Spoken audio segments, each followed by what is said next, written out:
Salve, salve, galera! Vamos a mais um rumo à posse, né? Voltando agora. Vamos falar hoje sobre o Instituto Darwin. Muita gente me pediu para falar sobre essa banca. Impressionante nesses últimos tempos. Bom, vamos lá. O que eu encontrei? Interpretação de textos, mas as questões de interpretação muito simples, muito simples. Muita questão de morfossintaxe, muita questão de identificação de função sintática, muita questão de classificação de orações. Eles pedem para classificar a oração daquela forma antiga, tradicional, sublinha uma oração e manda você classificar. Identificação de classe gramatical, mas mais a parte de sintaxe, sendo muito sincero. Mas também a parte de classe gramatical. Tá? Identificação de tempo verbal, verbo, pontuação, questões de ortografia, tá? Espere se é com S, com Z, com G, com J, e regras de acentuação, estilística são as figuras, eles cobram, crase, tudo isso eles cobram. Fonologia, inclusive contagem de sílabas, isso mesmo. Então você tem que estudar aquela parte de fonologia, de tongo, hiato, tal, tritongo, porcaria toda, inclusive contagem de sílabas. Vocês vão ver isso sendo cobrado. Concordância, colocação pronominal. O que eu não encontrei foi questão de regência. Tá? Eu não encontrei questão de regência. Ah, então Rosenthal não precisa estudar regência? Precisa. Rosenthal, conjunção, a parte de conectores. Eu nunca deixaria de estudar. Além disso, a parte de conjunções está dentro de morfossintaxe. Tá? Então, sim, né, uma conjunção, por exemplo, subordinativa causal, introduz uma oração subordinada adverbial causal. Então, para você saber classificação de orações, você tem que saber conjunções também. É inevitável. Então, outro assunto que eu não deixaria de estudar de jeito nenhum. Tá? Então, eu não encontrei questão de regência, mas eu não deixo de estudar. Porque se ele trabalha toda a parte de identificação de frase certa e frase errada, pontuação, ortografia, crase, concordância, colocação pronominal, por que eles não cobrariam questão de regência? Né? Até porque também o universo que nós temos de provas ainda não é um universo tão grande. Então, eu não deixaria de estudar. Tá? Aliás, eu estudaria toda a parte de português, entendeu? E no finalzinho, se eu tivesse estudado para essa banca, eu estudaria da seguinte maneira. Faria um curso completo de língua portuguesa, e no final, faltando aí, sei lá, 3 semanas, 4 semanas para o concurso, eu só corrigiria provas deles. Né? Então pegaria, né, começaria de 2024 e iria para trás. Bom, vamos lá. Olha só como é que as questões, por exemplo, a questão de interpretação de texto é muito simples. Levantamento feito pelo Ministério, pelo MEC, né, descobriu que as escolas que usam computadores sem conexão não ganham desempenho. Ou seja, o fato de você só ter computador, isso não vai adiantar nada, não vai melhorar nada. Tá? O desempenho, o computador, a presença do computador com conexão, aí sim. Ao contrário, chegam a ter piores notas em provas oficiais. Então, o fato de você não estar conectado, que as escolas não estarem conectadas, isso prejudica os alunos. O estudo foi feito tomando por base as notas obtidas por alunos brasileiros de quarta série, tal. A conclusão do trabalho é que o acesso à rede, novamente ele está falando sobre a conexão. E está exatamente na parte final do texto. A conclusão é que o acesso à rede melhora os resultados dos estudantes em 5,5 pontos. Então, ele começa falando sobre a questão do problema que é gerado pela ausência de conexão, e a conclusão é que, quando as escolas trabalham com conexão, os resultados são muito melhores. Bom, a informação principal do texto tá tanto na parte introdutória quanto na parte da conclusão, tá? Ele está falando sobre a relevância da questão da conexão, de as escolas terem acesso à rede mundial.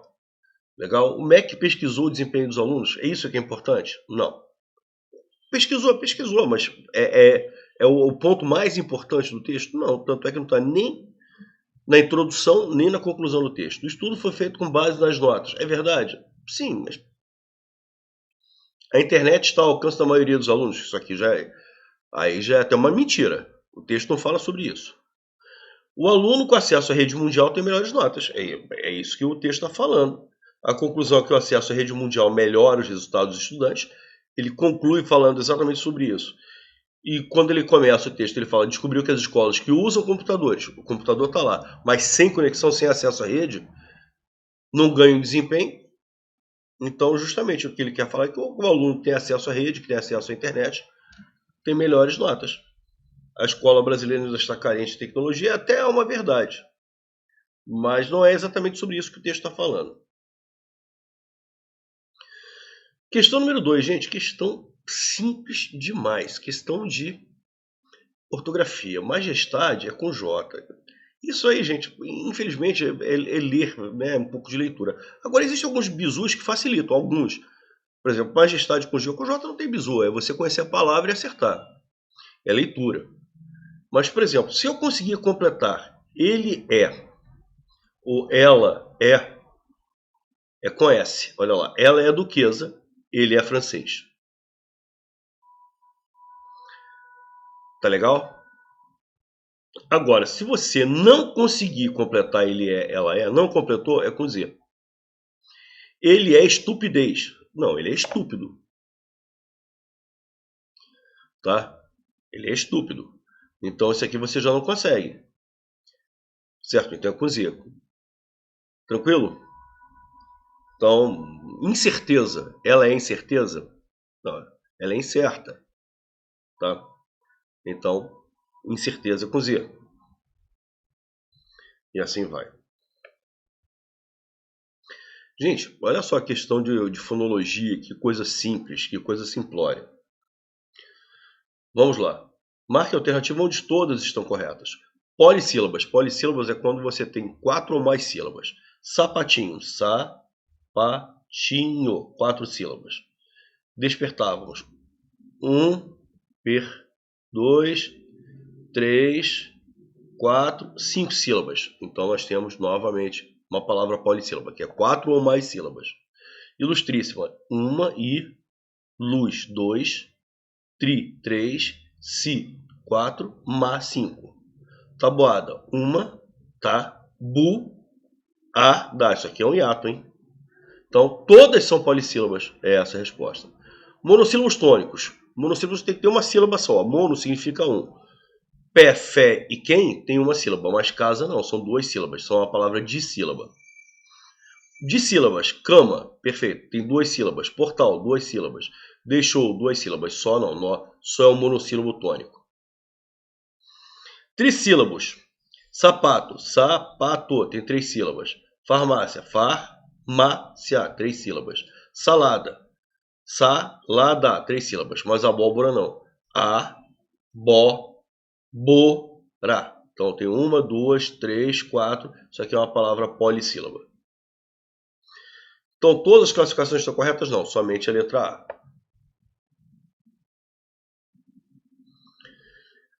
Bom, vamos lá.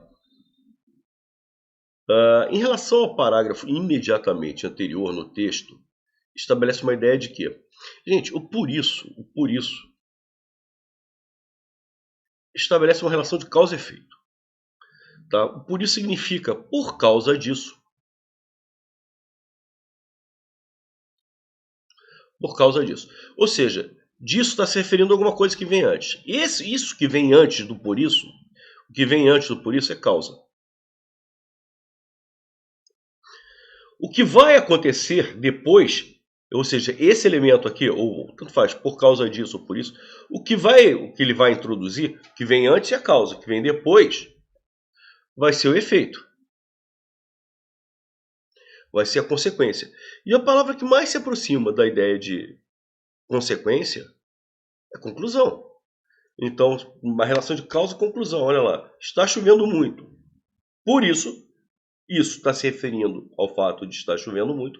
Por causa disso, não irei à praia. Ou seja, o fato de eu não ir à praia é uma consequência, uma conclusão, um efeito de estar chovendo. Então, a conclusão que eu deduzo, né? Ou, por isso, João não irá à praia. Olha só, como é que é uma ideia de conclusão. Estou deduzindo, né? Já que está chovendo, causa, deduzo, por isso, concluo, deduzo que João não vá à praia. Então, na realidade, o por isso, o que vem antes é causa. O que vem depois é efeito, conclusão, consequência. Por isso que a resposta é a letra C. Qualquer pessoa que se deixe fotografar hoje, então ela está deixando a si mesma. Está deixando que ela seja fotografada. Certo? Então, da mesma maneira que ela se deixou, ela poderia me deixar fotografar. Deixou o filho fotografar. Mas ela está deixando quem? A si mesma. Então, isso aqui é um pronome reflexivo. Pronome reflexivo. Legal? Eu acho que a gente até chegou à resposta, né? Não é uma partícula pronominal, não é uma partícula passivadora, não é indeterminação. Se quiser descrição, caso queira, na hipótese, na condição, isso aqui é uma conjunção subordinativa condicional. Então, olha só, como eu falei para vocês, é uma banca que pede muita questão de morfossintaxe. Mais sintaxe do que morfologia. Mas olha lá, isso aqui é questão de identificação de classe gramatical.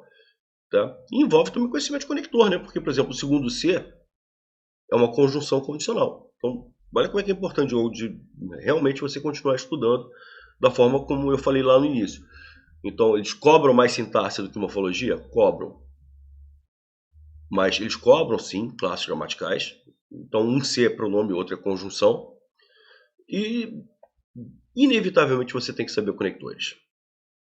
Né? E é aquilo. Se esse C aqui é uma conjunção subordinativa condicional, esse C, obviamente, introduz uma oração subordinada adverbial condicional. Beleza?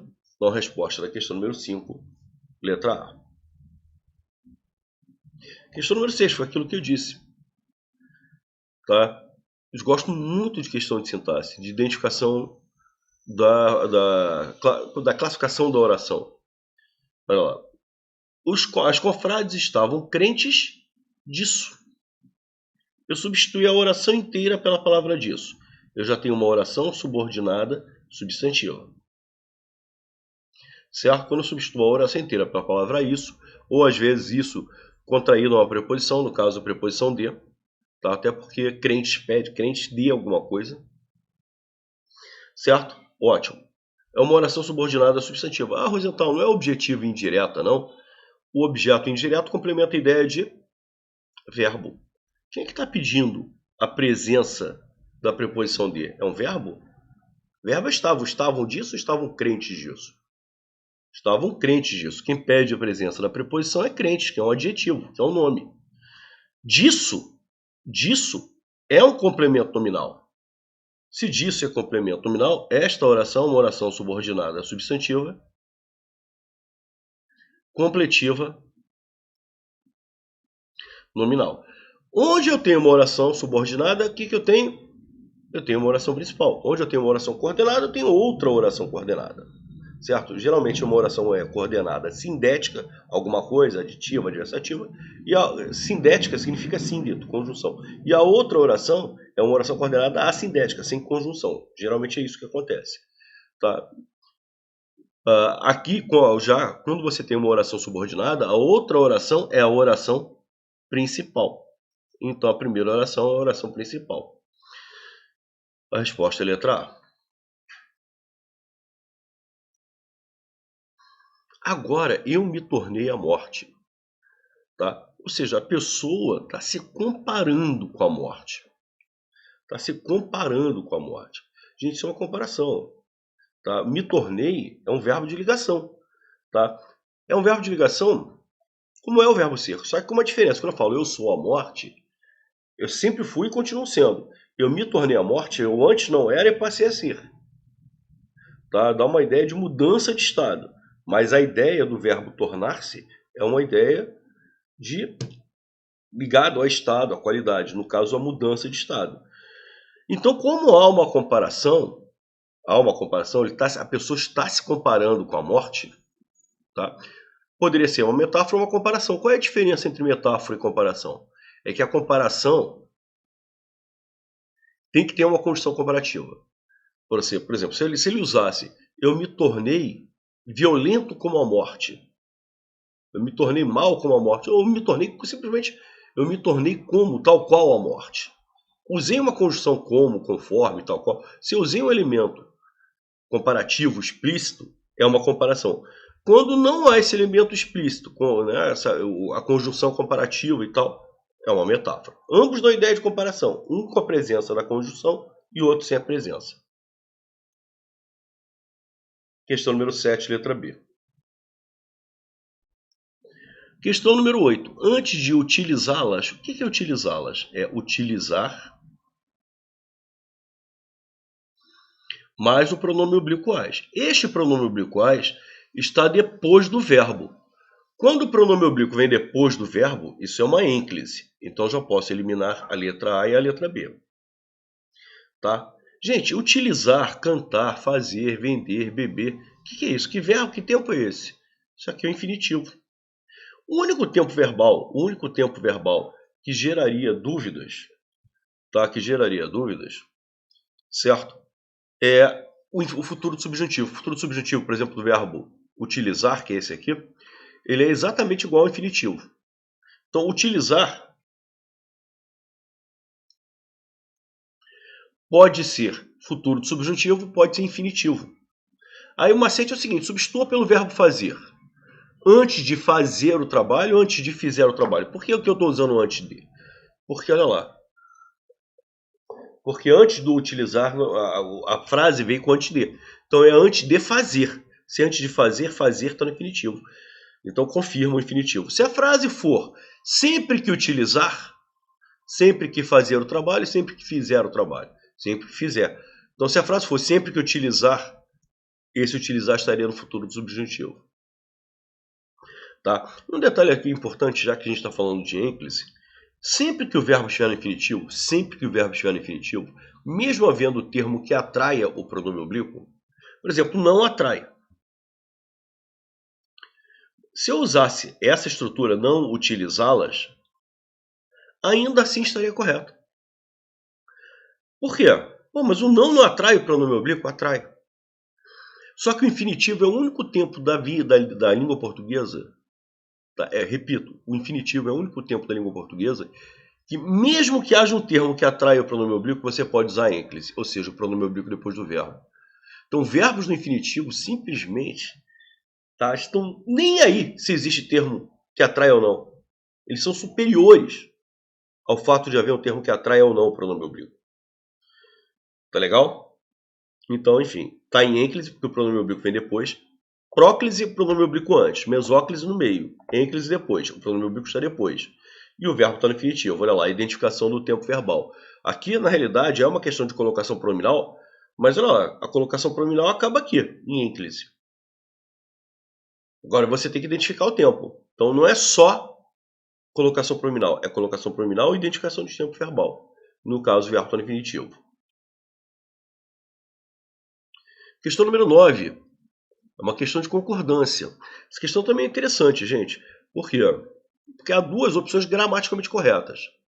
Mas a questão não pede só gramaticalmente correta. Ele pede que substitui corretamente, mas mantendo a correlação entre os tempos. E qual é o problema? Bom, vamos lá. Vamos eliminar logo as opções A e B. Esses dois verbos, haver e existir, eles são sinônimos? São, beleza. Eles significam a mesma coisa? Significam a mesma coisa. Só que cada um trabalha de uma maneira diferente.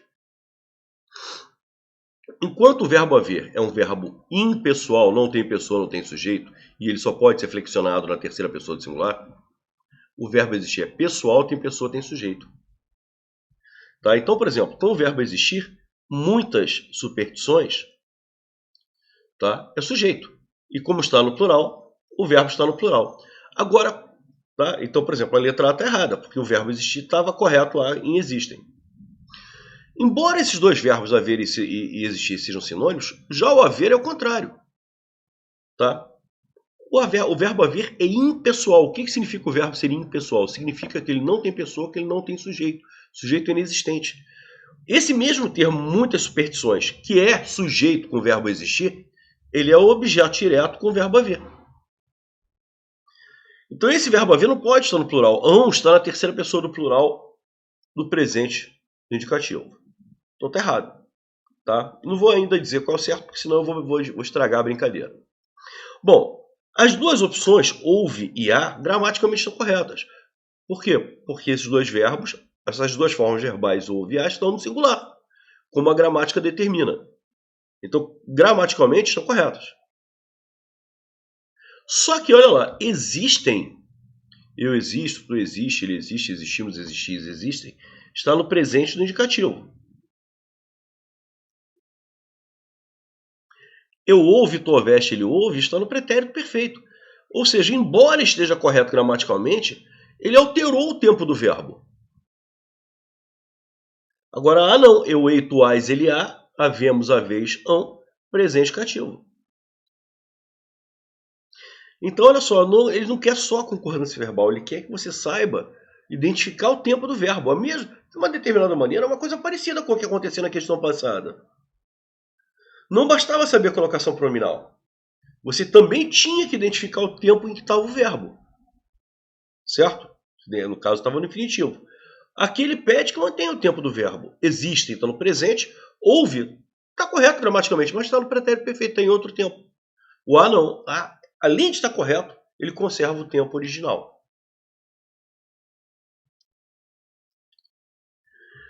Questão 10. É uma questão de crase. Tá? Rosana, você disse que ele não cobra regência. Eu vejo essa questão muito mais como crase do que como regência. Por quê? Porque você já viu em todos os casos que ele usou a crase. Este costume chegou a. Tá? E realmente, a regência do verbo chegar é com preposição a. Então, que o verbo chegar exige a presença da preposição a, exige. Tá legal? Mas isso aqui aparece em todas as alternativas. Então, é muito mais de conhecimento de crase do que de regência. Tá legal? Então, a preposição a existe. Lembrando, para que haja crase tem que haver o segundo a. O segundo a, o que é? O segundo a é o artigo. Então, eu só quero saber se existe o artigo. Tá? É aquele caso dos verbos de movimento, de locomoção. Quando eu falo este costume chegou a Washington, este costume chegou à Bulgária, como é na frase original, lá do enunciado, tá? O costume estava em outro lugar. Certo? O costume estava em outro lugar. E esse costume chegou à Bulgária. Beleza? Maravilha. Bom, vamos lá, pessoal. Agora vamos pensar. Como é que eu vou identificar? Aí você tem aqueles macetes que você aprendeu. Se o verbo é um verbo de movimento, você pode usar dois macetes. Volto ou estou. Tá? Vamos botar assim. Volto ou estou. Se aparecer volto de, o que é? É só a preposição de, então não é artigo. Estou em, é só a preposição em, não é artigo.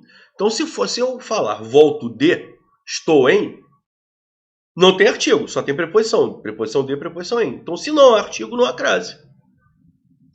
Agora se eu falar volto da, ou estou na, volto da ou estou na, aí vai haver crase. Porque o que é da? É a preposição de com artigo a, então o artigo existe. Né? Olha lá, ele chegou à Bulgária, eu estou na Bulgária. Certo? Eu volto da Bulgária. O que é da? Preposição de com artigo a. O que é na? Preposição em com artigo a. Então, vem cá, não existe o artigo em estou na Bulgária? Existe. Não existe o artigo em voltei da Bulgária, ou volto da Bulgária, tanto faz? Existe. Então, existe o artigo em chegou à Bulgária, por isso a crase. Este costume chegou a Washington. Eu estou em Washington. Eu voltei de Washington. Só a preposição. Este costume chegou a Portugal. Eu volto de Portugal, eu estou em Portugal. Só a preposição. Tá? Este costume chegou a Senegal. Eu estou em Senegal, ou no Senegal, até a preposição artigo o. Ele voltou do Senegal, até com o artigo o, no caso. Aqui é o artigo o, é masculino. Então não pode haver crase. Agora, eu voltei da Alemanha, eu estou na Alemanha. Então eu tenho o artigo a. Lembrando que a crase tem que ser com elementos femininos. E Senegal não é. E a questão número 11. Tá? Assinale a alternativa que indica os respectivos motivos para a utilização das vírgulas. Olha lá, questão de pontuação. Nos minutos finais do filme, isso aqui é um adjunto adverbial de tempo. É um adjunto adverbial de tempo que está deslocado para o início da oração. Se é um adjunto adverbial... Opa, o que aconteceu aqui? Espera aí, só um minutinho que a gente está corrigindo o problema. Não é nada demais. Tá? Opa. Mas só para dar um pouco de emoção. Certo? É um adjunto adverbial de tempo que está deslocado para o início da oração. Tá? Isso aqui a gente está corrigindo aqui. Eita, resolveu. Apareceu até o gabarito. Então, olha lá. É um adjunto adverbial de tempo que veio parar no início da oração. Tá? Então, ela foi deslocada para o início da oração. Está fora do seu lugar natural. Beleza? Então, isso aqui é um adjunto adverbial de tempo deslocado. Várias questões incluem jogo político, traição e conspiração. O que inclui... A única crítica que eu tenho em relação a essa questão é que, para mim, essa palavra jogo deveria também estar em negrito. Porque inclui 3 coisas. 1. Jogo político. 2. Traição. 3. Conspiração. Ou seja, inclui 3 coisas. Jogo político, não só político, né? Porque político, na realidade, é um adjetivo que qualifica jogo, não é um jogo qualquer, é um jogo político. Então, qualifica 3 coisas. Jogo político, traição e conspiração. Então, quem inclui alguma coisa. Jogo político é objeto direto, traição é objeto direto, conspiração também é objeto direto. Essas 3 palavras complementam a ideia do verbo incluir, que é um verbo transitivo direto, que inclui alguma coisa, sem preposição. Beleza? Maravilha. Então, primeiro é um adjunto adverbial deslocado. Maravilha. Depois, aliás, uma outra... na própria resposta eu já explico isso. E outro, termos que exercem a mesma função sintática. A vírgula é empregada para isso também, para separar elementos que têm a mesma função sintática. E uma outra explicação que se dá nessas situações, quando a vírgula é utilizada para separar elementos de mesma função sintática, às vezes eles também chamam de enumeração. Tá? Então, esses elementos que estão todos com a mesma função sintática são enumerados, estão enumerados com a vírgula separando cada um dos elementos. E existem até situações que as bancas misturam essas duas informações. São elementos que exercem a mesma função sintática que participam de uma enumeração. Tudo isso é perfeito. Tá legal? Então, é isso a resposta da última questão, a letra B de bola. Galera, maravilha! Voltamos aqui com o nosso famosíssimo Rumo à Posse. Trabalhamos hoje a banca Instituto Darwin. Muita gente pediu. Tá? Eu acho que foi bem claro o estilo da banca, ficou bem evidente aí como é que eles gostam de cobrar as questões, enfim. Tá legal? Muita questão de morfossintaxe e de classificação de orações. Então, saibam que esse assunto, por exemplo, é um assunto que você não pode deixar de lado. Tá? É isso aí, pessoal. Um grande abraço para todos e até a próxima.